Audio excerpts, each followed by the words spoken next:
Hi guys, I want to extend a huge congratulations to all of the ladies that just got done competing in the state softball championship in Iowa this past week. That's a fantastic accomplishment. And with that, I want to help you look forward to how do we recover from that. We have a very short window from softball getting done in Iowa in July, and then we start fall ball in August or September. So I want to make sure that we're ready to go and that we're taking care of ourselves the right way. So we spend the entire season talking about arm care, arm care, arm care, especially when it comes to our pitchers. But softball should be more about whole body care than it is arm care. So my plan is to go through with you all the body parts we need to address in our off season or between season recovery process. And then in the upcoming week, I will post a video specific to each body part and what we can do during our off season to help you get ready for the fall ball season, so that we finally get a little bit of rest and recovery. So we are going to start at the top and work our way down. And the most important thing you need to understand, whether you're a pitcher in softball or you're simply playing the sport, is my body adapts to whatever position I put it in the most, which is why recovery and taking care of your body is really, really important in sports that use one side predominantly, because we have the increased risk for overuse on that side. We have the increased potential for adaptive tissue shortening, muscle imbalance, strength imbalance, and we do not want that to happen if we want you to continue to get better and better and better. The other thing you need to understand about softball is it's a gauntlet. You guys were playing multiple games per week, multiple double headers per week, tournaments on weekends. Your bodies get tired. And you have to be mentally tough to make it through that grind. And you did make it through that grind, but now we're going to pay some physical price for that. So what happens to your body when your muscle gets tired is your muscle gets tight. Your brain has to make a choice. My brain decides I want to conserve energy at all costs so that I know I can keep going, right? I can make it through the next inning and the next inning and the next inning. In order for me to be able to keep doing that inning after inning, day after day, week after week through that softball season, my brain conserves energy by sacrificing certain things. It is a lot easier for a muscle to be tight than it is for it to be strong. So as my arm fatigues, as my hip fatigues, as my core fatigues, as my leg fatigues, instead of constantly sending energy and trying to work as hard as I can, my brain says, if I tighten up a little bit in this position, if I stabilize a little harder and decrease the range of motion I can go through just a little bit, that helps me conserve energy because I know I have 5 games next week. So now in the off season, it's our job to take a look at that and see what we can do to reset your system so that you're ready to go for fall ball and beyond. So if we look at this from a top-down perspective, the first muscle or muscle group I want to talk about is your upper trap. So my upper trap is a muscle that runs from the base of my skull to the top of my shoulder to the middle of my shoulder blade. That muscle controls how my head sits on my body, but more importantly, that muscle helps elevate my shoulder. So when I am tired, when I have had a lot of repetitions of throwing, a lot of repetitions of pitching, what will happen is my brain says, oh, I am tired, rotator cuff. I'm tired, shoulder stabilizers. I'm not going to do that anymore, and I'm going to shrug. And so the minute I shrug at the top of my pitching motion or at the top of my throwing motion, I lose nice shoulder glide, I lose neck range of motion, I lose freedom and fluidity in my upper quadrant to make things whippy. We know in softball, we want things to be whippy. I want to be able to whip my pitch. I want to be able to snap that throw through, and that upper trap getting tight can limit that. That upper trap tightness can also come from overall physical exhaustion. So when I have run a lot, when I am tired, when I have done a lot of heavy breathing, when I have a lot of stress, my body's response to stress is to tighten through my upper trap, is to bring those shoulders up. When I can't breathe very well, when I'm sprinting, when I fatigue from aerobic activity, my upper trap gets tight and I elevate. So if we do not take care of that upper trap tightness in the off season, it's going to put you at a greater risk for neck injury and shoulder injury. It puts you at a greater risk for nerve impingement and weakness in your hand. And it's going to limit miles per hour you can achieve on pitching and throwing. It's also going to affect your throwing accuracy. So upper trap is a really important muscle that we need to take care of during this small off season. As we move down the chain, we want to look at our lat. Okay, so my lat runs from my armpit into my lower back. Its job is to pull down. Okay, who uses that muscle a lot? Pitchers. So my lat is really dominant in pitching.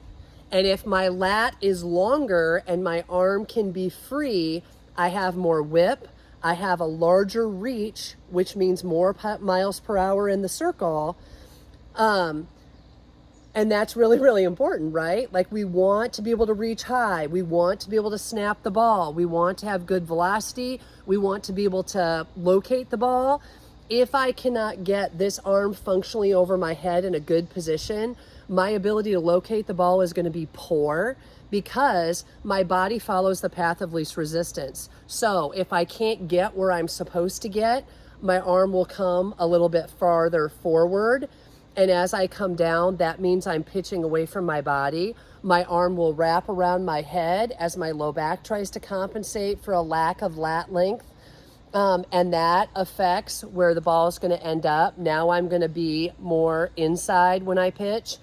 So that lat length is really important. The other thing that a really restricted lat does is it increases the tension in that upper trap, and it puts me at a greater risk for shoulder injury. It also puts me at a greater risk for SI joint dysfunction and low back pain, just with that muscle being restricted. This is one of the most overused and underappreciated muscles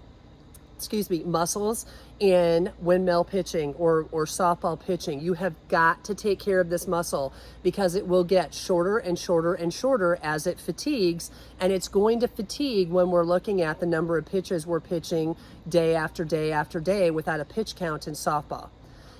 As we move further down, let's talk hip flexors. Okay, so my hip flexor runs from my low back, dives through my pelvis, and attaches here. If you look at pitching and throwing, anytime I'm going to be pitching, I'm driving forward through the front of my hip, and then I turn. That hip flexor has to be long enough to allow my pelvis to rotate on my femur. That hip flexor has to be long enough to let that leg drive as I'm trying to take up as much distance as I can off the rubber. That hip flexor has to be long enough when I'm going to split and step and throw, especially when we're looking at longer throws like from the outfield, or I'm trying to complete more powerful throws like pitching and stuff that's really fast, and I'm driving with my hips. So that muscle can get really short. If that muscle gets really short, it puts a lot of stress on your low back. It puts a lot of stress on your knee, and it will limit your ability to reach overhead if it's short, and it will limit your ability to rotate and load, for me to load into a proper batting stance. The other thing it can limit is my hip flexor is a huge limiter of my stride length when it's short. So it will decrease your speed with base running, and it will make it more work for you to just run just to get in shape. Or if you transition in the fall to cross country, that hip flexor being tight can cause really big problems. We've seen a higher incidence of pars fractures in spines and labral tears in hips in softball players, and that hip flexor shortening is a huge cause of that. If we move further down the chain yet, now we move to that adductor or that groin muscle, okay? So it runs from my pelvic ring and attaches to the inside of my leg. This muscle is ridiculously important in softball. It's important in throwing because my pelvis has to slide side to side, and it has to slide rotationally when I throw. My pelvis has to slide side to side when I bat. My pelvis has to definitely go through a lot of rotation as I drive up to pitch and I come straight forward and then I turn. That adductor and that hip flexor are completely responsible for my pelvis being able to move on my femur.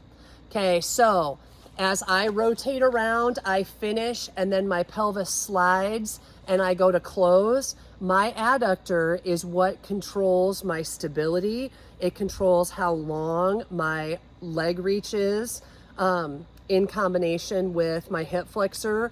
It controls how well I'm able to use and turn. We talk about turning on a ball or use your lower body when you hit. That adductor is responsible for that.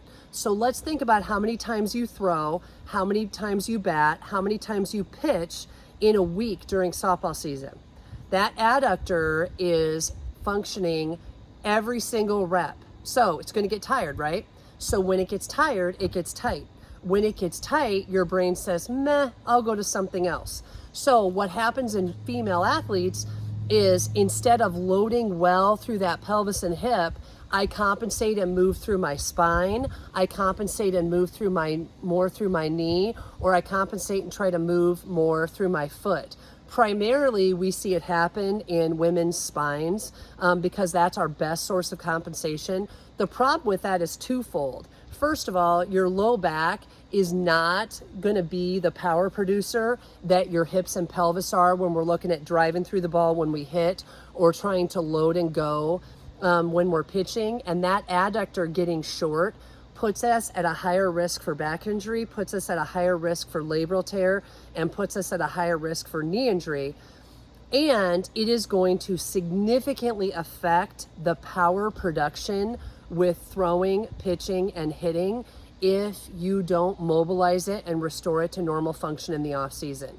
So those body parts we need to take care of. It's not just about arm care. It's about hip care. It's about neck care. It's about arm care. It's about whole body package care, understanding that when I get tired, I get tight because my body's trying to conserve energy. So we have to take care of ourselves coming off of gauntlet seasons like softball in the heat, with dehydration, with working and working and working all those hours in a row in the sun, day after day after day. I can recover and be a better athlete by fall ball, by winter, by next season, but only if I address that. Because the other really cool, not cool thing about young people is when I am a teenager, when I am a college age student, my tissues are more hydrated, my joints are more mobile. So you may not necessarily feel all of these restrictions because your body finds a new path